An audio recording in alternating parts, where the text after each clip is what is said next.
எபிரேயர்கள் நிருபம் 12ஆம் அதிகாரம்.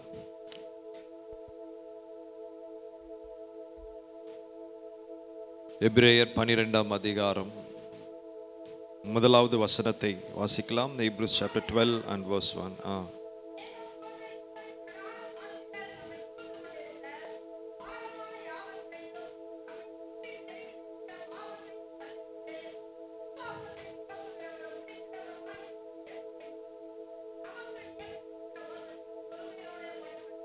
ஆமென்.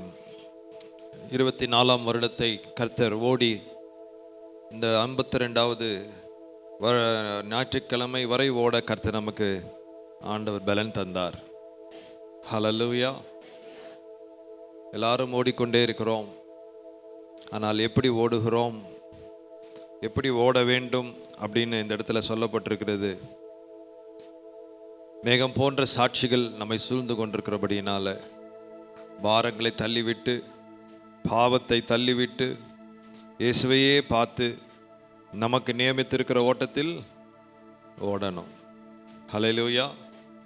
ஒவ்வொருவரும் தொடர்ந்து ஓடுங்க. கர்த்தரை நோக்கி ஓடணும். ஆமென். சந்தோஷமாய் ஓடுங்கள். ஹல்லேலூயா. மகிழ்ச்சியோடு ஓடுங்க, நிச்சயத்தோடு ஓடுங்க. ஆமென். கர்த்தர் நல்லவர். இன்றைக்கு சுருக்கமாக இந்த காலை வேளையில நம்முடைய ஓட்டத்தை குறித்து நான் பேச விரும்புகிறேன். ஆமென். இன்றைக்கு அநேகர் எல்லாரும் ஓடிட்டு தான் இருக்கிறோம். ஆனால் எப்படி ஓடுகிறோம், நம்முடைய ஓட்டம் எப்படியாக இருக்க வேண்டும் என்பதற்கு 2 சாட்சிகளை உங்கள் மத்தியில் வைத்து நான் கடந்து போக விரும்புகிறேன். ஆமென். ஸ்தோத்திரம். 2 ராஜாக்களின்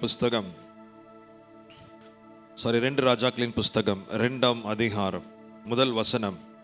கர்த்தர் எலியாவை சுழல் காற்றிலே பரலோகத்திற்கு எடுத்துக்கொள்ள போகிற போது எலியா எலிசாவோடு கூட கில்காலிலிருந்து புறப்பட்டு போனான். ஆமென். ஒரு மனிதனுடைய கடைசி நேரம், எலியாவினுடைய வாழ்க்கை ஊழியம் முடிய போகிறது. இன்னொரு வார்த்தையில் சொல்லணும்னா எலியாவினுடைய ஓட்டம் முடிய போகிறது. ஆனால் அந்த ஓட்டத்தின் முடிவில், அந்த ஓட்டத்தை முடிக்கிற அந்த தேவ மனிதனோடு தொடர்ந்து யார் போறானா, எலியாவை தொடர்ந்து எலிசா அவரோடு கூட ஓடுகிறார். ஆமென். ஸ்தோத்திரம். இங்கே எலிசாவினுடைய ஓட்டத்தை உங்களுக்கு காண்பிக்க விரும்புகிறேன். ஆமென். ஸ்தோத்திரம். கர்த்தர் எலியாவை எடுத்துக்கொள்ள போகிற போது என்று அழகாய் சொல்லப்பட்டிருக்கிறது. கர்த்தர் எலியாவினுடைய வாழ்க்கையில் அவருடைய ஓட்டத்தை முடித்து பரலோகத்திற்கு அவரை எடுத்துக்கொள்ளுகிற அந்த முக்கியமான தருணத்தில் எலிசா அவரோடு கூட இருந்தார். ஆமென். ஸோ இந்த வருஷத்தின் முடிவு இது. ஸ்தோத்திரம். இன்றைக்கு நீங்களும் நானும் கர்த்தரோடு இருக்க வேண்டும். ஆமென். இந்த முக்கியமான நேரத்தில் கர்த்தர் ஒரு மாற்றத்தை கொடுக்கக்கூடிய இந்த நேரத்தில், கர்த்தர் கிரியை செய்யக்கூடிய இந்த காலங்களில் நம்ம யாரோடு இருக்கணும்னா கர்த்தருடைய பிரசன்னத்தில் இருக்கணும். தேவனுடைய பிரசன்னத்தை விட்டு நம்மை வெளியே கொண்டு போகக்கூடிய எந்த ஒரு காரியத்திலும் நம்மை ஈடுபடுத்தி கொள்ளக்கூடாது. ஹல்லேலூயா. கர்த்தர் எலியாவை எடுத்துக்கொள்ளும் போது எலிசா அவரோடு கூட இருந்தார். ஹல்லேலூயா. இருந்தது மட்டுமல்ல, எங்கெல்லாம் எலியா போய் கொண்டிருக்கிறாரோ அங்கெல்லாம் அவரோடு கூட போனார். ஆமென். ஒரு இடத்துக்கு வரும்போது ஸ்தோத்திரம், தீர்க்கதரிசி புத்திரர்கள் எல்லாரும் சொல்றாங்க 5வது வசனத்தில், எரிகோவிலிருந்து தீர்க்கதரிசிகளின் புத்திரர் எலிசாவினிடத்தில் வந்து, இன்றைக்கு கர்த்தர் உனக்கு தலைமையா இருக்கிற உன் எஜமானை உன்னை விட்டு எடுத்துக்கொள்வார் என்பது உனக்கு தெரியுமா? பாருங்க, ஒரு கூட்டம் மக்களுக்கு, ஒரு கூட்ட தீர்க்கதரிசிகளுக்கு எலியாவை கர்த்தர் எடுக்கிறாருன்னு தெரியும். ஆனால் எலியா கூட போக விரும்பலை. ஆமென். கர்த்தர் என்ன செய்ய போறாருன்னு தெரியும். ஆனால் கர்த்தர் செய்கிற அந்த திட்டத்தோடு அவர்கள் இணைய விரும்பலை. ஹல்லேலூயா. பார்த்தீங்களா? நல்லா கவனிங்க. ஒரு எரிகோவில் இருக்கிற தீர்க்கதரிசிகள் எல்லாரும் என்ன சொல்றாங்க, உனக்கு தலைமையாக இருக்கிற உன் எஜமான கர்த்தர் என்ன பண்ண போறாரு, எடுக்க போறாரு, உனக்கு தெரியுமா அப்படின்னா, அப்போ இவங்களுக்கு என்ன தெரியுது, எலியாவை கர்த்தர் எடுக்க போறாரு. அப்போ அந்த முக்கியமான நேரம் அவங்களுக்கு தெரியுது. ஆனால் எலியாவோடு ஓட அவங்களுக்கு என்ன இல்லை, வாஞ்ச இல்லை. இன்னைக்கு நிறைய பேர் அப்படிதான். கர்த்தர் என்ன செய்வாருன்னு தெரியும், கர்த்தருடைய வசனம் தெரியும். ஆனால் கர்த்தருடைய திட்டத்தோடு இசைந்து ஓட என்ன இல்லை, நமக்கு ஆசை கிடையாது, விருப்பம் கிடையாது. கர்த்தர் செய்கிறத செய்யட்டும், நான் பாட்டுக்கு என் ஊழியத்தை பார்த்துட்டு, நான் பாட்டுக்கு என் வேலையை பார்த்துட்டு ஒரு ஓரமாக நான் உட்காந்துருக்கிறேன் அப்படி என்பதல்ல. ஒவ்வொருவரும் தேவனுடைய திட்டத்தோடு இணைந்து உங்கள் வாழ்க்கையில் நீங்கள் வாழ வேண்டும். ஹல்லேலூயா. இந்த காலகட்டத்தில் கர்த்தர் எதை செய்ய விரும்புகிறாரோ அந்த இசை அவரோடு அந்த கிரியைகளோடு இசைந்து ஓட உங்களை ரெடி பண்ணிக்கோங்க. ஆமென். அப்போது ஒரு கூட்ட மக்களுக்கு, தீர்க்கதரிசிகளுக்கு தெரியுது, ஆனால் அவங்க என்ன பண்ணல, எலியாவோடு இல்லாததுனால என்ன ஆயிடுச்சுன்னா, அவங்க ஒரு சாதாரணமானவர்களாகவே இருந்தார்கள், ஒரு சாதாரண தீர்க்கதரிசிகளாகவே இருந்தாலே தவிர எலியாவை போல ஊழியத்தை அவங்களால என்ன பண்ண முடியல, செய்ய முடியல. ஆமென். ஆனால் எலியாவோடு இசைந்து ஓடினதான இந்த எலிசா எலியாவை விட ரெட்டிப்பான ஊழியத்தை செய்தார். ஆமென். சொல்லுவோமே. உங்களுடைய ஓட்டம் இன்றைக்கு யாரோடு இணைந்து இருக்கிறது? யாரை பின்தொடர்ந்து ஓடுறீங்க? யாருக்கு பின்னாடி உங்கள் வாழ்க்கை இருக்கு? எதை நோக்கி ஓடிக்கொண்டிருக்கிறீங்க என்பதை ரொம்ப இன்றைக்கு நான் சிந்திக்க விரும்புகிறேன். ஹல்லேலூயா. நம்ம எல்லாரும் நம்முடைய ஊழியத்தில் இருக்கிறோம், எல்லாரும் நம்முடைய குடும்பத்தில் இருக்கிறோம், எல்லாரும் நம்முடைய வேலையில் இருக்கிறோம், நம்முடைய வாழ்க்கை ஓடிக்கொண்டு தான் இருக்கிறது. ஆனால் யாருக்கு பின்னாடி ஓடுறோன்றதான் இன்றைக்கு ஒரு கேள்வி.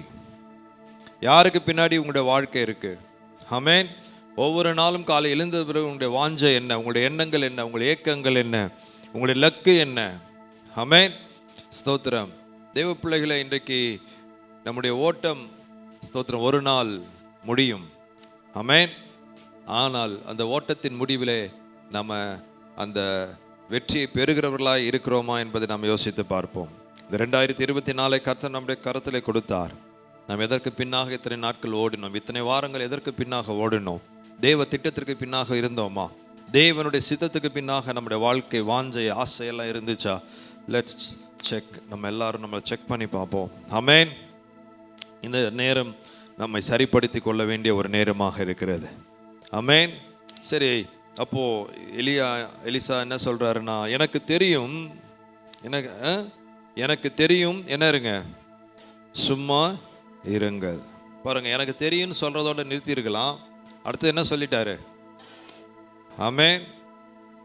எனக்கு தெரியும் அப்படின்னு நிறுத்தாம அடுத்த ஒரு வார்த்தை எலிசா சொல்கிறாரு, சும்மா இருங்க.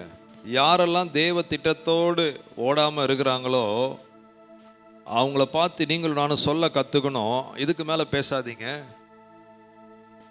ஏன்னா அவங்களோட தொடர்ந்து பேச ஆரம்பிச்சிங்கன்னா உங்கள் ஓட்டத்தை ஸ்டாப் பண்ணிடுவாங்க. புரியுதா? இன்றைக்கி நிறைய பேர் இப்படி தான் ஓடிக்கிட்டே இருந்தவங்க எங்கேயோ யாரோ சில கேள்விகள் கேட்டதுனால பதில் சொல்லி என்ன பண்ணிட்டாங்க, அடுத்த கான்வர்சேஷனுக்குள்ளே போய் அவங்களுடைய ஓட்டம் நின்று போய்விட்டது. ஆமென். ஹல்லேலூயா. அடுத்தது இவங்களை பேச விட்டால் என்ன சொல்லியிருப்பாங்கன்னா, நீ ஏன்பா அவர் பின்னாடி ஓடுற? கர்த்தர் எப்படி நடத்துவார்? அவரை ஆண்டவர் எங்கெங்கேயாவது கூப்பிட்டு போவார். உன் வேலையை பார்த்துட்டு இரு, உன் ஊழியத்தை பார்த்துட்டு இரு. நாங்கள்லாம் இப்படி இருக்கிறோமே, எங்களுக்கு தெரியாததான் உனக்கு தெரிய போகுது. எங்களுக்கு தான் தெரியும் எலியாவை எடுக்க போகிறாருன்னு சொல்லி நாங்கள் என்ன ஓடிக்கிட்டா இருக்கிறோம்? பேசியிருப்பாங்களா? பேசியிருக்க மாட்டாங்களா? சொல்லுங்க. நம்மளா இருந்தால் அப்படி தானே பேசியிருப்போம். நீ ஏன்பா வேஸ்ட்டாக ஓடிக்கிட்டு இருக்கிற? எங்களுக்கு தெரியாத சத்தியமா, எங்களுக்கு தெரியாத ஊழியமா, எங்களுக்கும் அதே வெளிப்பாடு தான் இருக்கு. எங்களுக்கும் வெளிப்பாடுகள் இருக்கு. நாங்கள் என்ன ஓடிக்கிட்டா இருக்கிறோம்? நாங்கள் அமைதியாக தானே இருக்கிறோம் அப்படின்னு அவனுடைய ஓட்டத்தை நிறுத்தி இருப்பார்கள். ஆமென்.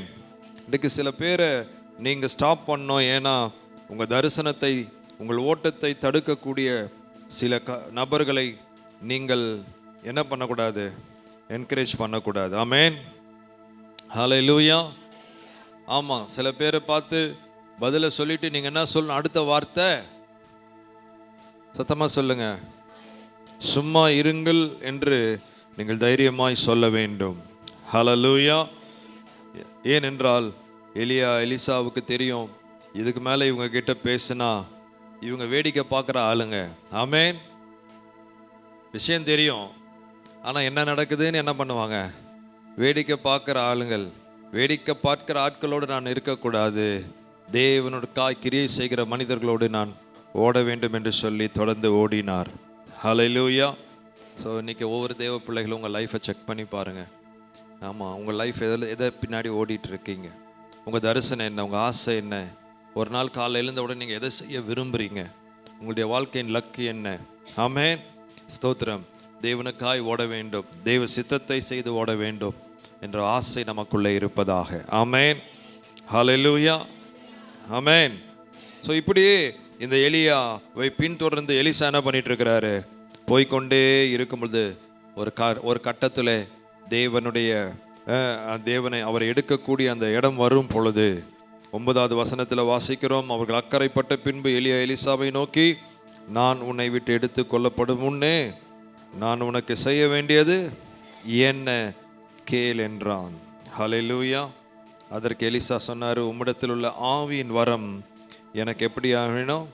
இரட்டிப்பாய் வேண்டும். அப்போ இந்த மனிதனுக்கு பின்னாடி எலிசா ஓடினதற்கு காரணம் என்ன தெரியுமா? அவரிடத்தில் இருக்கிற அபிஷேகம் எனக்கு எப்படி வேணும்? என்ன வேணும்? இரட்டிப்பா வேணும். அவருக்கு இருக்கிற பெயர், அவருக்கு இருக்கிற இன்ஃப்ளூயன்ஸ், அவருக்கு இருக்கிற சொத்து, அவருக்கு இருக்கிற உலக ஆசீர்வாதங்கள் எதையும் அவர் வாஞ்சிக்கல. அவருடைய ஆவியின் மேல் இருக்கிற அந்த அபிஷேகம். ஆமென். அந்த அபிஷேகத்துக்கு பின்னாடி தான் ஓடினாரே தவிர அந்த மனிதனுக்கு பின்னாடி, அந்த மனிதனை பின்தொடர்ந்து இருக்கிற சொத்துக்களுக்கு பின்னாடி ஓடலை. ஆமென், ஹல்லேலூயா. இன்றைக்கு ஒருவேளை கர்த்தருக்கு பின்னாக ஓடிக்கொண்டிருக்கிறீர்கள். ஒருவேளை இன்னைக்கு ஆண்டவர் ஓட்டத்தை நிறுத்தி, ஜெபத்தை நிறுத்தி, ஆராதனை நிறுத்தி உங்களை ஒரு கேள்வி கேட்குறாரு. இந்த வருஷம் முடிகிறதுக்குள்ள உனக்கு என்னம்மா வேணும்? நீ இவ்வளோ என் பின்னாடி ஓடிறிய, எல்லா ஃபாஸ்டிங் ப்ரேயருக்கும் ஓடி வர, எல்லா ஆராதனைக்கும் ஓடி வர, இந்த வருஷம் ஃபுல்லாக என் பின்னாடி ஓடி வந்த, என் பிரசன்னத்தில் இருந்த. இன்னைக்கு ஆண்டவர் உங்களை ஒரு கேள்வி கேட்பாரானால், உனக்கு என்ன வேணும் கேள் அப்படின்னா, உங்களுடைய முதல் பதில் என்னவாக இருக்கும் என்பதை யோசித்து பாருங்கள். ஹல்லேலூயா. எதை நீங்கள் கேட்பீர்கள்? எதை கேட்பீங்கன்னா, எதை வாஞ்சித்தீங்களோ அதை தான் நீங்கள் கேட்பீங்க. ஹல்லேலூயா. எது உங்களுடைய தேவையோ அதை தான் நீங்கள் கேட்பீங்க. ஆமென், ஹல்லேலூயா. கொஞ்சம் யோசிச்சு பாருங்கள். ரியலாக இன்றைக்கு இதே கேள்வி உங்களை நோக்கி வரும் என்றால் நீங்கள் என்ன பதில் சொல்லக்கூடிய நிலையில் இருப்பீங்க? உங்கள் பதிலை வைத்தே நீங்கள் எதை பின்னாடி ஓடுறீங்கன்னு தெரியும். உங்கள் பதிலை வச்சே நீங்கள் எதுக்கு பின்னாடி ஓடி இருக்கிறீங்கன்னு தெரியும். இன்றைக்கி நிறைய பேர் ஆண்டவருக்கு பின்னாடி ஓடுறதே உலக ஆசீர்வாதங்களுக்கு தான் ஓடுறோம். ஆமென். தெய்வீக சுகத்துக்காக ஓடுறோம், நன்மைக்காக ஓடுகிறோம். இல்லை பணத்திற்கு ஆண்டவர் என்னை ஆசீர்வதிக்க மாட்டாரான்னு ஓடுறோம். எத்தனை பேர் அதற்கும் மேலானதை தேடி ஓடிட்டு இருக்கிறீங்க? ஆமென். இந்த உலகத்தில் எல்லாரும் பணத்தை தேடுறாங்க, எல்லாரும் உயர்வை தேடுறாங்க, எல்லாரும் புகழை தேடுறாங்க. ஆமென். ஆண்டவரே என்னை பயன்படுத்தும்னு சொல்றது கூட புகழ்ச்சிக்காக இருக்குமே, ஆனால் உலகத்தாருக்கும் நமக்கும் வித்தியாசம் இல்லை. ஆமென், ஹல்லேலூயா. இன்றைக்கு ஆண்டவர் உங்களுடைய வாழ்க்கையை பார்த்து, மகனே எல்லா நேரத்திலும் எல்லா ஆராதனையிலும் வரைய, இந்த ஒவ்வொரு நாளும் என் சமூகத்துக்கு வர, உனக்கு என்ன வேணும்ப்பா அப்படின்னு கேட்டால் உங்களுடைய பதிலை கொஞ்சம் யோசிச்சு பாருங்க. ஆமென். என்ன பதில் சொல்வீர்கள்? என்ன பதிலாக இருக்கும்? அந்த பதில் உங்களை தொடர்ந்து தேவனுக்காக பிரகாசிக்கக்கூடியதாக இருக்குமா? ஆமென். உங்களை விட்டு எடுபடாத ஒரு காரியமாக இருக்குமா? என்றைக்கும் உங்களை கர்த்தருக்காக வாழ செய்யக்கூடிய ஒரு காரியமாக இருக்குமா என்பதை யோசித்து பாருங்க. ஆமென். உலகத்தார் கேட்கிறது போல நீங்க கேட்கக்கூடியவர்களாக இருப்பீர்களா என்பதை யோசித்து பாருங்க. இன்னைக்கு உங்களுடைய பதில் என்னவாக இருக்கும்? எலிசாவினுடைய பதில் என்ன தெரியுமா? உன் மேல இருக்கிற அபிஷேகம், உங்க மேல இருக்கிற ஆவியின் வரம் எனக்கு எப்படி வேணும்? எனக்கு எப்படி வேணும்? எனக்கு வேணும்னு கேட்காம ஒரு அதிகமாகவே கேட்டாரு. அழகா எனக்கு டபுள் போர்ஷன் ஆஃப் அந்த பிளஸ்ஸிங் வேணும்னாரு. ஹல்லேலூயா. இன்னைக்கு ஆண்டவர் நமக்கு கொடுக்கிற தகப்பனாக இருக்கிறார், நம்மை ஆசீர்வதிக்கிற தகப்பனாக இருக்கிறார். இன்னைக்கு ஒன்றை கேளுங்க. இந்த வருஷ கடைசியில் ஆண்டவர் மேலே, ஆண்டவர் உங்களுக்காக வைத்திருக்கிற அந்த அபிஷேகத்தை கேளுங்க. ஹல்லேலூயா. பரிசுத்த ஆவி நிறைவை கேளுங்க, பரிசுத்த ஆவியின் வரங்களை கேளுங்க. ஆமென். மேலான ஒன்றை கேட்கும் பொழுது கர்த்தர் எல்லாவற்றையும் உங்களுக்கு கூட தருவார். ஆமென். அப்பொழுது 10வது வசனத்தில் அவர் சொன்னார், அரிதான காரியத்தை கேட்டாய். நீ கேட்ட காரியம் ரொம்ப ரொம்ப அரிதானது, ரொம்ப கஷ்டமானது, அல்லது ரொம்ப சாதாரணமான காரியத்தை நீ கேட்கல. இன்னைக்கு நீங்கள் நானும் கேட்கறது தெரியுமா? சாதாரணமான காரியம், ரொம்ப சாதாரணமான காரியத்தை கர்த்தரிடம் கேட்குறோம். இந்த வருஷ கடைசியில் நீங்கள் கேட்குறதெல்லாம் எக்ஸ்ட்ராடினரியாக கேளுங்க. ஹல்லேலூயா. அரிதான காரியத்தை கேளுங்க. ஏனென்றால் நம் தேவன் எல்லாருக்கும் செய்கிறது போல் நமக்கு செய்கிற தேவன் அல்ல. நம்ம தேவன் நமக்காய் அரிதான காரியத்தை செய்கிற தேவன். ஹல்லேலூயா. அவுட்ஸ்டாண்டிங்கான அற்புதங்களை நமக்காக கர்த்தர் செய்வார். ஹல்லேலூயா. மேலான காரியத்தை கர்த்தர் நமக்கு செய்வார். அவங்கள போல இவங்கள போலெல்லாம் இல்லை. எல்லாவற்றுக்கும் மேலாக தேவன் உங்கள் மனதில் ஒரு புதிய காரியத்தை கர்த்தர் வைப்பார். ஒரு புதிய வாஞ்சிய கர்த்தர் இந்த வருஷ கடைசியில் உங்களுக்குள்ள வைப்பார். மீண்டும் எனக்கு ஒரு 2025 கொடுப்பீரானால், ஆண்டவரே நான் உமக்காக இப்படியாக இருக்க வேண்டும் என்று அரிதான காரியத்தை கர்த்தரிட்ட கேளுங்க. ஆமென். ஹல்லேலூயா. அப்பொழுது அவர் சொன்னார், நீ என்னை கண்டால் உனக்கு கிடைக்கும், இல்லாவிட்டால் கிடைக்காது. நீ கேட்டதுனால கிடைச்சிருன்றதல்ல, நீ கேட்ட ஆனால் கிடைக்கிறதும் கிடைக்காததும் உன் கையில் தான் இருக்கு. ஆமென். ஹல்லேலூயா. அதில் 2 வார்த்தை போட்டிருக்கு, கிடைக்கும் கிடைக்காது. அப்போது எப்போ கிடைக்கும்? கர்த்தர் என்னை எடுக்கும்போது நீ என்னை பார்த்தா கிடைக்கும். அப்போ அங்கே ஒரு கண்டிஷன் இருக்கு, அங்கே ஒரு நிபந்தனை இருக்கு. கர்த்தர் என்னை எடுக்கும்போது நீ என்ன பண்ணணும்? என்ன பார்க்கணும். அப்படி பார்க்காம உன் கவனம் சிதறிடுச்சுன்னா உனக்கு என்ன பண்ணாது? கிடைக்காது. ஹல்லேலூயா. எது முக்கியம்? இந்த கண்டிஷன் தான் முக்கியம். அப்போ எலிசா எப்படி பார்த்துருப்பாருன்னு, எப்போ எடுப்பாருன்னே தெரியாது. எலியா போயிட்டே இருக்காரு. அவன் கண்கள் எது மேலே இருக்கும்? எது மேலே இருக்கும்? அவர் மேலேயே தான் இருக்கும். பாதையை கூட பார்த்துருக்க மாட்டார்னு நான் நினைக்கிறேன். ஏன்னா எப்போ எடுப்பார்? இப்படி கண்ணை மூடி கண்ணை தொடர்களை எடுத்துட்டாருன்னா கேட்டது கிடைக்காது. இவ்வளோ நாள் ஓடினது வேஸ்ட் ஆகிடும். ஸோ இத்தனை நாட்கள் ஜெபித்தீர்கள், இத்தனை நாட்கள் உபவாசித்தீர்கள். ஸ்தோத்திரம். இன்னும் கொஞ்சம் உங்கள் பார்வை கர்த்தர் மீது இன்னும் நோக்கமாக இருக்கட்டும். ஹல்லேலூயா. கவனமாக ஓடுங்க, இன்னும் கூர்மையாக பார்த்து ஓடுங்க. எந்த டிஸ்ட்ராக்ஷனும் வரும், பல சோதனைகள் வரும், பல கவனத்தை ஈர்க்கக்கூடிய திசை திருப்பக்கூடிய பல காரியங்கள் வரும். ஆனாலும் உங்கள் ஃபோக்கஸை கர்த்தர் மேலேயே வச்சிருங்க. ஆமென். ஹல்லேலூயா. ஹல்லேலூயா. ஏனென்றால் எனக்கு ஒத்தாசை வரும் பர்வதங்களுக்கு நேராக என் கண்களை ஏறெடுக்கிறேன். ஹல்லேலூயா. அப்படியே அவன் பார்த்து கொண்டே இருக்கும்போது அவர்கள் பேசிக்கொண்டு நடந்து போகையில் இதோ அக்கினி ரதமும் அக்கினி குதிரைகளும் அவர் நடுவாக வந்து இருவரையும் பிரித்தது. எலியா சுழல் காற்றிலே பரலோகத்திற்கு ஏறி போனான். அதை எலிசா கண்டான். ஹல்லேலூயா. எல்லாம் சொல்லுங்க, எலிசா அதை பார்த்தார். ஆமென். அந்த எடுத்து கொள்ளப்படுகிற அந்த காட்சியை பார்த்தார். பார்த்த பொழுது அப்பா போயிட்டாரு, ரொம்ப சந்தோஷம். வர வேலை செய்தான்னு செக் பண்ணல. அவர் போகும்போது சொல்றாரு, என் தகப்பனே இஸ்ரவேலுக்கு ரதமும் என்று புலம்பினான். ஹல்லேலூயா. ஆமென். பின்னாடி ஓடினது வெறும் வரத்துக்காக மட்டும் இல்லை, அவனை நேசித்து ஓடினான். ஆமென் சொல்லுங்களேன். இன்னைக்கு நீங்களான ஆண்டவருக்கு பின்னாடி ஓடணும். அதற்காக தான் அழைக்கப்பட்டிருக்கிறோம். எதுக்கு பின்னாடியோ ஒரு காலத்தில் ஓடிக்கிட்டு இருந்தோம், உலகத்துக்கு பின்னாடி ஓடிக்கிட்டு இருந்தோம், உலக தேவைகளுக்கு பின்னாடி ஓடிக்கிட்டு இருந்தோம். ஆனால் இன்னைக்கு கர்த்தர் அவருக்கு பின்னாக ஓடக்கூடியவர்களாய் வாழக்கூடியவர்களாய் தேவன் நம்மை மாற்றி இருக்கிறார். ஹல்லேலூயா. எதுக்காக ஓடணும் தெரியுமா? அவரை நேசித்து ஓடுங்க. ஆமென். ஆண்டவர் அவரை எடுக்கும் பொழுது சொல்றார், என் தகப்பனே இந்த தேசத்திற்கு ரதமாகவும் இந்த தேசத்திற்கு குதிரை வீரருமாய் இருந்தவரே. ஹல்லேலூயா. அப்புறம் அவனை காணாமல் தன் வஸ்திரத்தை பிடித்து 2 துண்டாக கிழித்தான். பின்பு அவன் எலியாவின் மேலிருந்து கீழே விழுந்த சால்வை எடுத்து திரும்பி போய் யோர்தானின் கரையிலே நின்று சொன்னான். எலியாவின் மேலிருந்த கீழே விழுந்த சால்வையை பிடித்து, எலியாவின் தேவனாகிய கர்த்தர் எங்கே என்று சொல்லி தண்ணீரை அடித்தான். தண்ணீரை அடித்தவுடனே அது 2 பக்கமாக பிரிந்ததினால் எலிசா இக்கரைப்பட்டான். ஹல்லேலூயா. ஹல்லேலூயா. எரிகோவில் பார்த்து கொண்டு நின்ற தீர்க்கதரிசியின் புத்திரர் அவனை கண்டவுடனே எலியாவின் ஆவி எலிசாவின் மேல் இறங்கி இருக்கிறது என்று சொல்லி அவனுக்கு எதிர்கொண்டு போய் தரை மட்டும் குனிந்து அவனை வணங்கினார்கள். ஹல்லேலூயா. வேடிக்கை பார்க்குற கூட்டம் ஒரு நாள் வணங்கும். ஆமென்.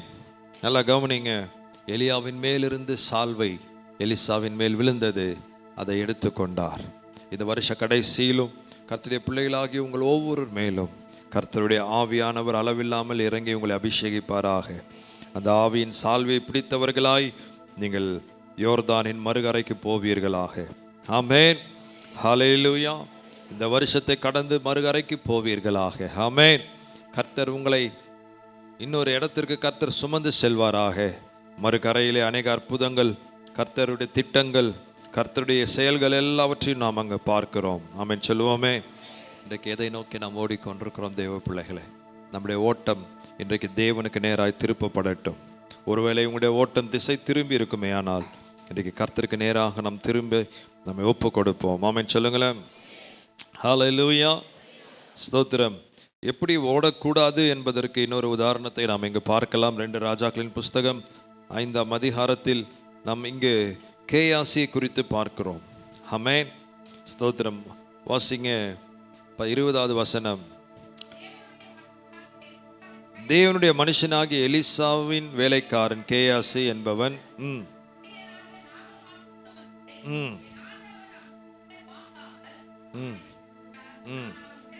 நான் யார் பின்னாடி ஓடுவேன்? நாகமானுக்கு பின்னாக ஓடுவேன். ஹல்லேலூயா. அந்த நாகமான் யார்? ஒரு படைத்தலைவன். ஆமென். இந்த நாகமான் யார்? ஒரு வெற்றி சிறந்த ஒரு வீரன். ஆமென். இந்த நாகமான் யார்? ராஜாவினிடத்தில் நல்ல இன்ஃப்ளூயன்ஸ் உள்ளவன். ஆமென். இந்த நாகமான் யார்? பணக்காரன், நிறைய பொருட்களை கொண்டு வந்தவன். ஆமென். இப்போ இந்த கேயாசி எலிசாவுக்கு பின்னாக ஓடுவதை விட்டுவிட்டு யாருக்கு பின்னாடி ஓடுறாரு? உலகத்துக்கு பின்னாக ஓடுறாரு. உலக மனுஷனுக்கு பின்னாடி ஓடுறாரு. பணத்துக்கு பின்னாடி ஓடுறாரு. பண ஆசைக்கு பின்னாக ஓடுறாரு. ஐயோ, அவர் வாங்காம விட்டாரு, நானாவது வாங்கலான்னு சொல்லிட்டு ஓடுறாரு. ஆமென் சொல்லுங்களேன். ஹல்லேலூயா. இன்றைக்கு அநேக கர்த்தருடைய பிள்ளைகள், இந்த கேயாசி ஒரு உலக மனிதன் அல்ல, ஒரு பவர்ஃபுல்லான ஒரு தீர்க்கதரிசியோடு ஒரு அசிஸ்டண்டாக இருந்தார். ஆமென், ஸ்தோத்திரம். இல்லையா? இவர் நிறைய அற்புதங்களை எலிசாவின் கையிலேருந்து பார்த்துருப்பாரு. இவருக்கு இன்னும் அதிக ஆசை வந்திருக்கணும் இல்லையா? ஐயோ, எலிசாவை கொண்டு கர்த்தர் இவ்வளோ அற்புதம் செய்கிறாரே, என்னையும் கொண்டு கர்த்தர் செய்யணும்னு சொல்லி அவர் அதை நேசிச்சிருக்கணும், வாஞ்சித்து இருக்கணும். ஆனால் இந்த நாகம்மானுக்கு நடந்த அற்புதத்தை அவர் பார்க்குறாரா இல்லையா? குஷ்டரோகியாக வந்தான், இப்போ என்னவா ஆயிட்டாரு? ஒரு குழந்தையினுடைய ஸ்கின்னை போல் அவருடைய அழகாக அவருடைய ஸ்கின் மாறிடுச்சு. இந்த அற்புதத்தை அவன் நேசிக்கலை, ஆனால் அந்த நாகமான் கொண்டு வந்ததான அந்த காணிக்கையை அவன் நேசிச்சான். ஹல்லேலூயா, ஹல்லேலூயா, ஸ்தோத்திரம். கவனிங்க, இவன் யாருக்கு பின்னாக ஓடுவேன் என்று சொன்னான்? நான் அவன் பிறகே ஓடி அவன் கையிலே ஏதாகிலும் வாங்குவேன் என்று யார் பேரில் ஆணையிடுறாரு? இன்னைக்கு நிறைய பேர் எங்கே வேணாலும் ஓடு, ஆனால் எல்லாத்துக்கும் ஜெபந்தான். ஆமென். ஆமாம் ஆண்டவரே, நான் நாகமான் பின்னாடி போகிறேன்ப்பா, அவன் இருதயத்தை திறங்க ஆண்டவரே. நான் கேட்கும்போது, நான் பேசும்போது அவன் இருதயம் திறக்கணும், அதுக்கும் ஜெபந்தான். இவரும் ஜெபம் பண்ணி தான் போகிறாரு, கர்த்தருடைய ஜீவனை கொண்டு தான் ஓடுறாரு. ஹல்லேலூயா. இன்னைக்கு நிறைய பேர் அப்படி தான் செய்கிறோம். நம்ம உலகத்துக்கு பின்னாடி ஓடுவோம், அதுக்கும் ஜெபம் பண்ணிட்டு தான் ஓடுவோம். ஆண்டவரே நான் போகிறேன், ஆண்டவரே நான் ஆசீர்வதிங்கன்னு. நான் ஆசீர்வச்ச மாதிரி அவனுடைய இருதயத்தையும் ஜெபம் பண்ண மாதிரி திறந்த மாதிரி தான் இருந்தது. ஆமென். போய் நாகமான எங்கேயோ போயிட்டார், இவர் பின்னாடி என்ன பண்ணுறாரு? பின்தொடர்ந்தான். அந்த வருஷ கடைசியில் நீங்கள் நானும் தேவனுடைய பிரசன்னத்துக்கு பின்னாடி ஓடுவோம். உலகத்துக்கு தேவைகள் இருக்க தான் செய்கிறது இல்லையா? நான் இந்த கேயாசிக்கு என்ன பண கஷ்டமோ, அன்னைக்கு என்ன தேவையில் இருந்தானோ தெரில, இந்த பணத்தை பார்த்த உடனே அவனுக்கு எங்கேயாவது வாங்கி அதை ஃபில் பண்ணிடலாம்னு நினச்சாரு. ஒருவேளை கர்த்தரை பார்த்துருந்தாருன்னா, எலிசாவுக்கிட்ட போய் பேசியிருந்தாருன்னா கொடுத்துருப்பாரு. ஆமென். தேவ சமூகத்தில் நின்றுந்தாருன்னா கொடுத்துருப்பாரு. ஆனால் யாருக்கு பின்னாடி ஓடினாரு? அவன் பின்னாடி போய் ஏதாகிலும் வாங்குவேன். ஹல்லேலூயா. இன்னைக்கு தேவ பிள்ளைகளே, உங்களுடைய ஆசை வாஞ்சை ஹல்லேலூயா எப்படி இருக்கிறது? தேவனுடைய சமூகத்துக்கு ஆசையாக ஓடி வரீங்களா? தேவனை ஆராதிக்க ஆசையாக ஓடி வரீங்களா? ஆமென். உபவாச கூட்டத்துக்கு ஆசையாக ஓடி வரீங்களா? ஒவ்வொரு நாளும் கர்த்தருடைய சமூகத்தில் 6 நாட்களும் சபையை விட்டு நீங்கள் ஞாயிற்றுக்கிழமை முடிஞ்சு மண்டே டு அடுத்த சாட்டர்டே வரைக்கும் நீங்கள் ஆசையாக கர்த்தருடைய பிரசன்னத்துக்கு ஓடி வரீங்களா? ஆமென். இன்னைக்கு உங்களுடைய ஓட்டம் எப்படி இருக்கு? இந்த கேயாசியை போல நீங்கள் உலகத்துக்கு பின்னாக ஓடுகிறவர்களாக இருப்பீர்களே, ஆனால் கொஞ்சம் ஜாக்கிரதையாக இருங்க. இன்னைக்கு திரும்புங்க. ஆமென். ஹல்லேலூயா. நாகமான பின்தொடராதீங்க. நாகமானை சுகமாக்கின ஆண்டவருக்கு பின்னாடி வாங்க. ஹல்லேலூயா. அவன் பிறகே ஓடுகிறதை. இன்னைக்கு நிறைய பேர் இவங்களை பிடிச்சா ஏதாவது நமக்கு நடக்கும், அவங்கள பிடிச்சா ஏதாவது நடக்கும், இவங்கள காக்கா பிடிச்சா நமக்கு ஏதாவது கிடைக்கும் இல்லையா? உலகத்தில் எந்த மனுஷனையும் அல்ல, கர்த்தரை பிடிச்சா உங்களுக்கு எல்லாம் நடக்கும்னு நான் சொல்கிறேன். ஆமென் சொல்லுங்களேன். இவரை பின்னாடி ஓடினா நமக்கு ஏதாவது கிடைக்காதா? இவர் கூடவே இருந்தால் ஏதாவது கிடைக்காதா? ஆமென். இந்த எம்எல்ஏ பின்னாடியே சுத்தினா கிடைக்குமா? இந்த எம்பி பின்னாடியே சுத்தினா கிடைக்குமா? இந்த பிரபலமானவர்கள் பின்னாடியே இருந்தால் ஏதாவது கிடைக்குமா? இந்த பணக்காரன் பின்னாடியே இருந்தால் ஏதாவது கிடைக்குமா? ஏதாவது கிடைக்குமானா அவனுக்கு என்ன கிடைச்சது தெரியுமா? அதுக்கு முன்னாடி என்ன கிடைச்சது? பணம் கிடைச்சது. ஆனால் பின்னாடியே என்ன வந்துச்சு? குஷ்டரோகமும் வந்துச்சு. ஹல்லேலூயா. நான் சொல்கிறேன், உலக மனிதர்கள் அல்ல, தேவன் தான் உங்களுக்காக இருதயங்களை திறக்கிறவர், கதவுகளை திறக்கிறவர். ஹல்லேலூயா, ஹல்லேலூயா. ஸோ தேவ பிள்ளைகளை, கர்த்தருக்கு பின்னாடி ஓடினா ஒரு நாள் நீங்கள் வெட்கப்படவே மாட்டீங்க. ஆண்டவருக்கு பின்னாடி ஓடினா ஒரு நாளும் நீங்கள் வெட்கப்பட மாட்டீங்க. தேவனுக்கு பின்னாக ஓட கற்றுக்கொள்ளுங்கள். இந்த இடத்துல அவன் ஏதாகிலும் கிடைக்குமான்னு ஓடி போய் 21 வசனம், நாகமான் பின்தொடர்ந்தான், அவன் தன் பிறகே ஓடி வருகிறதை நாகமான் கண்டபோது. யார் யார் பின்னாடி ஓடணும்? இங்கே ஓட்டமே மாறிடுச்சு இல்லையா? ஒரு காலத்தில் ஒரு சூழ்நிலையில் நாகமான் எலிசாவை தேடி ஓடி வந்தார். இப்போ இவனை தேடி யார் ஓடி வரா? கேயாசி ஓடி வராரு. தேவ பிள்ளைகளாகிய உங்களை ஜனங்கள் தேடி ஓடி வர கர்த்தர் உங்களை அபிஷேகித்திருக்கிறார். ஆமென் சொல்லுங்களேன். ஹல்லேலூயா.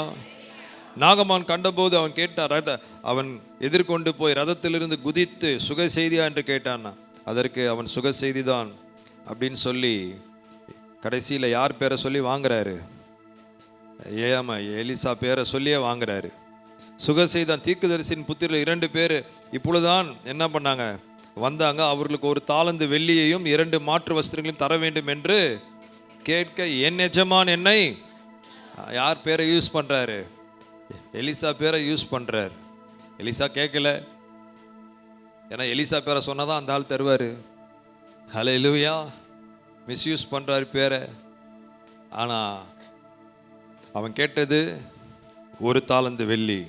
நாகம்மான், தயவு செய்து 2 தாலந்து என்ன பண்ணு, வாங்கிக்கோள் என்று சொல்லி அவனை வருந்தி, அப்பா இவனுக்கு ஜபம் ஆண்டவர் இப்பா கேட்ட மாதிரியே தெரியுது.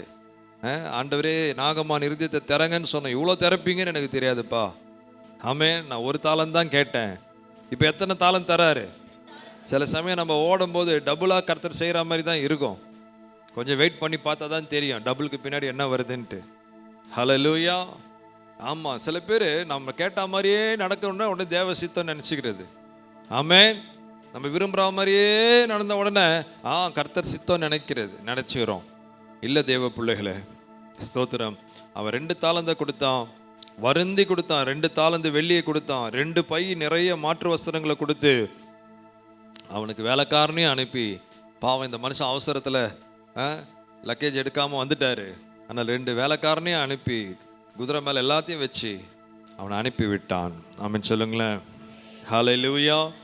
நீ கவனிங்க, நம்முடைய ஓட்டம் இன்றைக்கி தேவ பிள்ளைகளே, சண்டே சர்வீஸை முடித்து வீட்டுக்கு போன பிறகு நம்ம உலகத்தையே ஓடி ஓடி ஓடி ஓடி அங்கங்கே வாங்கி எதையாவது வாங்கிட்டு திரும்ப எங்கே வரோம்னா, எங்கே வரோம்?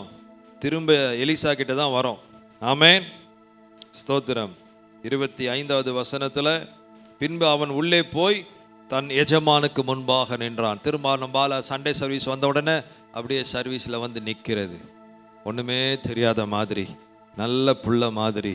இந்த 6 நாள் நீ எங்கே ஓடுனன்றது ஆண்டவருக்கு நல்லா தெரியும். ஆமென் சொல்லுங்களேன். ஹல்லேலூயா. இப்போ இவர் ஊழியக்காரர் மாதிரி வந்து யாருக்கு முன்னாடி நிற்கிறாரு?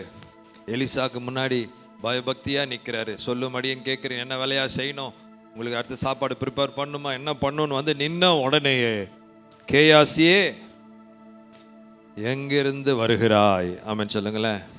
இப்படிப்பட்ட ப்ராஃபட்லாம் இன்னைக்கு நம்ம பார்க்க முடியல, இப்படிப்பட்ட தீர்க்கதரிசியெல்லாம் இன்னைக்கு பார்க்க முடியல. ஆமென். ஹல்லேலூயா. ஸ்தோத்திரம். எங்கேருந்துப்பா வர அப்படின்னு கேட்ட உடனே அவர் சொல்றாரு, என்ன சொல்றாரு? நான் எங்கேயும் போலையா, இதான் ரூம்ல உட்காந்து ஜாம் பண்ணிட்டு இருந்தேன். உங்களுக்கு தெரியாது எங்க உங்களை விட்டு போக போறேன். ஆமென். நேற்று ஏமா ஃபாஸ்டிங் போயிடல? நான் எங்கேயும் போலையா, இங்கே தான் இருந்தேன். ஆமென். அப்போ ஆண்டவர் எலிசா சொல்றாரு, அந்த மனுஷன் உனக்கு எதிர்கொண்டு வர தன் ரதத்திலிருந்து இறங்கி திரும்புகிற போது என் மனம் உன்னோடு கூட செல்லவில்லையா? ஹல்லேலூயா. என் மனசு உன் கூட வரலையா? என் மனசு எங்கே தான் வந்துச்சு? உன் கூடயே தான் வந்தது. ஹல்லேலூயா. ஆமென். அந்த மனுஷன் உனக்கு எதிர்கொண்டு வர தன் ரதத்திலிருந்து, அவன் ரதத்திலிருந்து இறங்குறத நான் பார்த்தேன்றாரு. ஆமென் சொல்லுங்களேன். நீ அவனுக்கு பின்னாடி ஓடும்போது அவன் உனக்காக தன் ரதத்திலிருந்து இறங்கும் போது என் மனம் உன் கூட தான் இருந்துச்சு, என் ஸ்பிரிட் உன் கூட தான் இருந்தது, என் ஆவி இவனோடு தான் இருந்தது. ஹல்லேலூயா. அப்போ கேட்குறாரு, எனக்கு வாங்க தெரியாதா? பணத்தை வாங்குகிறதற்கும் வஸ்திரங்களையும் ஒலிவ தோப்புகளையும் திராட்சை தோட்டங்களையும் ஆடு மாடுகளையும் வேலைக்காரர்களையும் வாங்குகிறதற்கு சொல்லுங்க, இது காலமா? என்கிட்ட தானே காணிக்கை கொடுத்தாரு, எனக்கு வாங்க தெரியாதா? நான் வாங்கினா உனக்கு கொடுக்காம இருந்திருப்பேனா? ஆமென். நானே வாங்காம விட்டேனே, நீ ஏன் நான் விட்டதை திரும்ப ஓடுனேன்? ஹல்லேலூயா. இது காலம் அல்ல. அப்படியே சொல்லி முடிச்சிருந்தாருன்னா நல்லா இருந்திருக்கும். ஆனா அதுக்கும் அடுத்து கண்டினியூ பண்றாரு. 27வது வசனம். ஆகையால் அந்த மனுஷன் கொடுத்த அந்த மனிதனுடைய குஷ்டரோகம் உன்னை மட்டுமல்ல உன் சந்ததியாரையும் என்றைக்கும் பிடித்திருக்கும் என்றான். உடனே அவன் உறைந்த மலை நிறமான குஷ்டரோகியாகி அவன் சமூகத்தை விட்டு புறப்பட்டு போனான். ஹல்லேலூயா. ரெண்டு தாலந்து வெள்ளி அவனுடைய வாழ்க்கையை முழுவதும் நாசமாக்கி விட்டது. Praise the Lord. ஹல்லேலூயா. தேவனுடைய பிள்ளைகளே, இது தான் நமக்கு நடக்கும்னு சொல்ல, ஆனால் இவர்கள் நமக்கு எச்சரிப்பாக இருக்கிறார்கள். ஹல்லேலூயா. நாம் கர்த்தரை விட்டு, நம் தேவ சித்தத்தை விட்டு, தேவன் நமக்கு நியமித்திருக்கிற ஓட்டத்தை விட்டு, தேவன் நமக்கு கொடுத்திருக்கிற அழைப்பை விட்டு நாம் ஓடும் பொழுது நாம் எதையும் சாதிக்க முடியாது, நாம் எதையும் நிறைவேற்றி முடியாது. நம்முடைய வாழ்க்கை விரக்தியில் தான் இருக்கும். இன்னைக்கு நிறைய தேவ பிள்ளைகள் விரக்தியில் வாழ்கிறார்கள். நிறைய தேவனுடைய பிள்ளைகள் இன்றைக்கு ஒரு சோர்வில் இருக்கிறார்கள். ஓட்டம் இன்னைக்கு இன்னைக்கு ஒரு மாதிரி ஓடாமல் இருக்கிறதுக்கு காரணம் தெரியுமா? ஓட வேண்டியதற்கு பின்னாக ஓடாததுனால, வாஞ்சிக்க வேண்டியதுக்கு பின்னாக வாஞ்சிக்காததுனால. ஸோ இன்றைக்கு இந்த 2024 கடைசி இந்த மாதத்து, இந்த வருஷத்து இந்த கடைசி வாரத்தில் உங்களுடைய ஓட்டம் எப்படி இருக்கிறது? நீங்கள் எலிசாவை மாதிரி ஓட போகிறீங்களா? கேயாசி மாதிரி ஓட போகிறீங்களா? ஹல்லேலூயா. எதை மாதிரி ஓட போகிறீங்க? இந்த வருடம் முடிவதற்குள் எதை நீங்கள் பெற்றுக்கொள்ள போகிறீர்கள்? ரெட்டிப்பான ஆசீர்வாதங்களா அல்லது குஷ்டரோகமா? ஹல்லேலூயா. எல்லாமே உங்கள் கையில் தான் இருக்குங்க. ஆமென் சொல்லுங்களேன். தேவன், நீங்கள் எதுக்கு பின்னாடி ஓடுறீங்களோ அது உங்களுக்கு வரும். ஆமென் சொல்லுங்களேன். நீங்கள் தேவனுடைய பிரசன்னத்துக்கு பின்னாடி, தேவனுடைய அன்புக்கு பின்னாடி, தேவ சித்தத்தை செய்ய வேண்டும். ஆண்டவரே எனக்கு இந்த வருஷத்தை கொடுத்தீங்க, நான் இன்னும் ஆண்டவரே உமக்காக நான் வாழ விரும்புகிறேன். 2025 எனக்கு கொடுத்தீங்கன்னா இன்னும் உமக்காக நான் வாழ விரும்புகிறேன் என்று சொல்லி உங்களை முழுமையாக அர்ப்பணிச்சிங்கன்னா ஆமென், கர்த்தர் உங்களை பிரகாசிக்க வைப்பார். ஹல்லேலூயா. நீங்கள் கேட்கிறத கர்த்தர் உங்களுக்கு தருவார். ஆமென். ஹல்லேலூயா. எலிசா கேட்டதும் கிடைச்சிது, கேயாசி கேட்டதும் கிடைச்சிது. நல்லா கவனிச்சுக்கோங்க. கேட்டது கிடைக்கிறது பெரிய விஷயம் இல்லை. ஆனால் எலிசா கேட்டது கிடைத்த உடனே அவனுடைய வாழ்க்கை மகிமையாக மாறுச்சு. கேயாசியும் கேட்டது கிடைச்சிது, ஆனால் வாழ்க்கை நாசமாக போயிடுச்சு. ஹல்லேலூயா. கேட்குறதெல்லாம் கிடைக்கிறது பெரிய விஷயம் இல்லை. கிடைச்சது உங்களை பிரகாசிக்க வைக்குதா? கிடைக்கிறது உங்களை வாழ வைக்குதா? கிடைக்கிறது உங்களை கிறிஸ்துக்குள்ள மகிமைப்படுத்துகிறதா? அதுதான் முக்கியம். ஆமென். ஹல்லேலூயா. ஹல்லேலூயா. இன்றைக்கு தேவ பிள்ளைகளை இன்னைக்கு சாதாரணமாக எடுத்துக்காதீங்க. ஆண்டவர் நமக்கென்று ஒரு ஓட்டத்தை நியமித்திருக்கிறார். ஆமென்.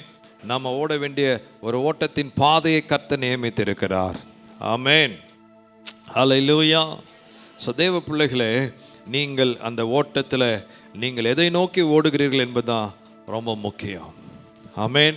உங்களை தாயின் கருவிலே உருவாகும் போது தேவன் எதற்காய் உங்களை அழைத்தாரோ, எதற்காய் உங்களை எந்த நோக்கத்திற்காய் உங்களை பிரித்தெடுத்தாரோ, எதற்காய் கர்த்தர் இந்த திருச்சபையில் உங்களை நாட்டினாரோ, கர்த்தர் என்ன காரணத்திற்காக தேவன் உங்களை பேரை சொல்லி அழைத்தாரோ, அதை செய்வதற்கு மீண்டும் நம்மை அர்ப்பணிப்போம். ஆமென். ஒரு வசனத்தை சொல்லி நான் முடிக்க விரும்புகிறேன். யோபு 24:1 வசனம் சொல்லுகிறது, சர்வ வல்லவருக்கு காலங்கள் மறைக்கப்படாதிருக்க. யோபு 24:1, சர்வ வல்லவருக்கு காலங்கள் மறைக்கப்படாதிருக்க, அவரை அறிந்தவர்கள் அவர் நியமித்த நாட்களை அறியாதிருக்கிறது என்ன? ஹல்லேலூயா. நாம் அவரை அறிந்திருக்கிறோம், ஆனால் அவர் நியமித்த காலங்களை நாம் அறியாமல் இருக்கிறது என்ன? ஹல்லேலூயா. அவருக்கு எல்லா காலமும் தெரியும். அதான் அந்த வசனத்துடைய நிறைவு என்னன்னா, சர்வ வல்லவருக்கு காலங்கள் என்ன பண்ணப்படவில்லை? மறைக்கப்படவில்லை. 2024 அவருக்கு மறைக்கப்படவில்லை. 2025 உங்களுக்கு எனக்கு மறைக்கப்பட்டிருக்கு. என்ன நடக்கணும் உங்களுக்கு எனக்கும் தெரியாது, ஆனால் அவருக்கு தெரியும். அவருக்கு காலங்கள் மறைக்கப்படவில்லை. ஆமென். அவருக்கு ஃபியூச்சர் தெரியும், அவருக்கு பாஸ்ட் தெரியும், அவருக்கு பிரசன்ட் தெரியும். எல்லா காலங்களும் அவருக்கு, முக்காலங்களும் அவருக்கு மறைக்கப்படாத ஒன்று. ஆமென். ஆனால் அப்படி காலங்களை அறிந்த நீங்கள், காலங்களை அறிந்தவரை அறிந்த நீங்கள், நல்லா புரியுதா? நான் ஆராதிக்கிற ஆண்டவருக்கு காலங்கள் தெரியும். அவரை அறிந்தவர்கள், நீங்களும் நானும் காலங்களை அறிந்த தேவனை ஆராதித்து கொண்டிருக்கிறோம். அவரை நாம் அறிந்திருக்கிறோம். ஆமென் சொல்லுங்களேன். அப்போ அவரை நான் அறிந்திருப்பேனானால் அவர் நியமித்த காலங்களை, நாட்களை நான் அறியாமல் இருக்கிறது என்ன?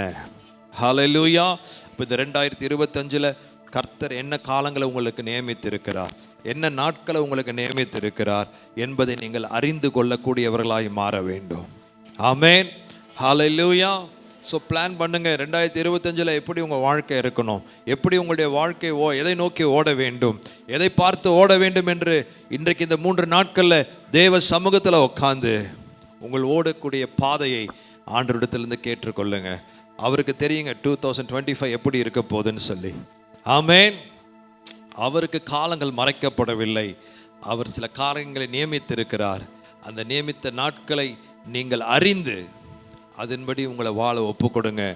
உங்களுடைய வாழ்க்கை வேஸ்ட் ஆகாது. ஆமென் சொல்லுங்களேன். ஐயோ என் நாட்களை வீணாக்கிட்டேனே அப்படின்னு நீங்கள் புலம்பாமல் இருக்கணும்னா இன்றைக்கு ஆண்டுடைய சமூகத்தில் உட்காந்து எதை நோக்கி நான் ஓடணும்ப்பா? ஒருவேளை என் ஓட்டம் இத்தனை நாட்கள் வீணாகி இருக்கலாம், ஆனால் இன்றைக்கு எதை நோக்கி நான் ஓட வேண்டும்? ஆமென் சொல்லுங்களேன். ஹல்லேலூயா. எதை நோக்கி நான் ஓடணும்? எதற்காக என்ன அழைச்சிங்க? எதற்காக ஆண்டவர் என்னை பிரித்து எடுத்தீங்க? நான் என்ன செய்யணும்? எல்லாரும் மைக் பிடிச்சி பிரசங்கம் பண்ணுன்றது அழைப்பு அல்ல. ஆனால் கர்த்தர் உங்களை ஏதோ ஒன்றை செய்யும்படி அழைத்திருக்கிறார். எல்லாரும் ஊழியத்துக்காக அழைக்கப்பட்டவர்கள் அல்ல, ஆனால் எல்லாரும் கர்த்தருடைய நாமத்தின் மகிமைக்காக அழைக்கப்பட்டவர்கள். ஆமென். நீங்கள் எந்த வேலை வேணாலும் செய்யலாம், ஆனால் அதில் கர்த்தருடைய நாமம் மகிமைப்பட வேண்டும். ஆமென். ஹல்லேலூயா. ஹல்லேலூயா. உங்களை அழைத்தவரை உயர்த்துகிற ஒரு பொறுப்பு உங்களுக்கும் எனக்கும் இருக்கிறது. ஆமென். அவரை மகிமைப்படுத்துகிற ஒரு பொறுப்பு நமக்கு இருக்கிறது. அதனால வேஸ்டா நாட்களை வீணாக்க வேண்டாம். கர்த்தரை நோக்கி இன்னைக்கு ஜெபிங்க. நீங்க எப்படி ஓடணும், எதை நோக்கி ஓடணும், எப்படி எலிசாவுக்கு சொன்னாரு, இவர்கிட்ட இந்த காரியத்தை வாங்காதன்னு சொன்னவர் இன்றைக்கு உங்களுக்கும் சொல்லி தருவார், உங்களுக்கு கற்றுத் தருவார், உங்கள் பிள்ளைகளை குறித்து கற்றுத் தருவார். ஆமென். உங்கள் பிள்ளைகளுடைய வாழ்க்கையை குறித்து, உங்கள் குடும்பத்தை குறித்து, உங்களுடைய வேலையை குறித்து, உங்களுடைய பிஸ்னஸை குறித்து கர்த்தர் உங்களுக்கு பாதை காட்ட அவர் வல்லவராக இருக்கிறார். ஆமென்.